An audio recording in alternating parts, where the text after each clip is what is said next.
শুল্ক ইস্যুতে সিদ্ধান্ত আসার ইতিবাচক প্রভাব পড়েছে দেশের পুঁজিবাজারে।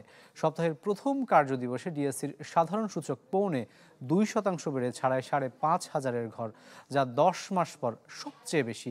এছাড়া লেনদেনও প্রায় 1 বছর পর উঠেছে 1100 কোটি টাকার উপরে। বিশ্লেষকরা মনে করছেন অর্থনৈতিক স্থিতিশীলতার প্রভাব স্পষ্ট হচ্ছে বাজারে।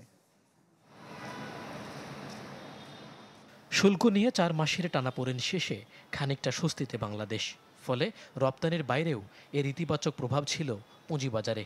সপ্তাহের প্রথম কার্যদিবসেই 2.25% বাড়ে ডিএসসির প্রধান সূচক, যার উপর ভর করে 10 মাস পর আবারও 5,500 পয়েন্ট ছাড়িয়েছে ডিএসইএক্স।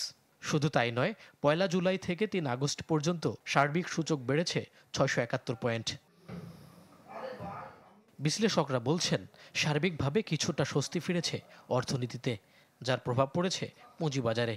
বাজার হারানোর একটা শঙ্কা ছিল, একটা চ্যালেঞ্জ ছিল, সেটার থেকে আপাতত বেরিয়ে আসছি।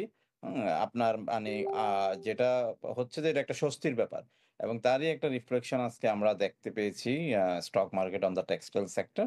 ভলিউম ছাড়া তো ভালো কোম্পানি লিস্টেড হওয়ার সুযোগ কম। যেহেতু এখন একটা ভলিউম হচ্ছে এবং এটা সাস্টেনেবল করতে হইলে আপনার যদি এক্সপোর্ট বাড়ে, রেমিটেন্স বাড়ে, রিজার্ভ বাড়ে এবং ভালো কোম্পানি লিস্টেড হয়, তাইলেই কিন্তু আপনার সাস্টেনেবল হয়। সূচকের ঊর্ধ্বমুখী প্রবণতার পাশাপাশি লেনদেন ছাড়িয়েছে 1,137 কোটি টাকা, যা গেল 1 বছরের মধ্যে সর্বোচ্চ। এর আগে 1200 কোটি টাকার উপরে বেচাকেনা হয় গেল বছরের 14 আগস্ট। এদিন 30 কোম্পানির সমন্বয়ে গঠিত ডিএসসি 30 সূচকেও বেড়েছে 36 পয়েন্ট। এছাড়া তালিকাভুক্ত 58টি টেক্সটাইল খাতের অধিকাংশ কোম্পানির বেড়েছে শেয়ার মূল্য। দুর্বল কোম্পানি লিস্টেড হওয়াতে গত 3-4 বছরে মার্কেটের উপর দিয়ে অনেক দখল গেছে।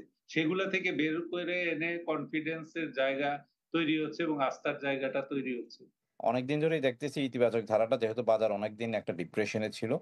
তো এখন হয়তোবা এই ধারাটা আমরা অব্যাহত থাকবো। But stock market you all know that এটা আপস অ্যান্ড ডাউন এর মধ্যে দিয়ে যাবে। সবসময় যে মানে এটা ইন্ডেক্স উপরের দিকেই যাবে, ভলিউম বাড়তেই থাকবে তা না। এদিন চট্টগ্রাম স্টক এক্সচেঞ্জ সিএসির সূচকও বাড়ে 282 পয়েন্ট। মইনুল হাসান, চ্যানেল 24, ঢাকা।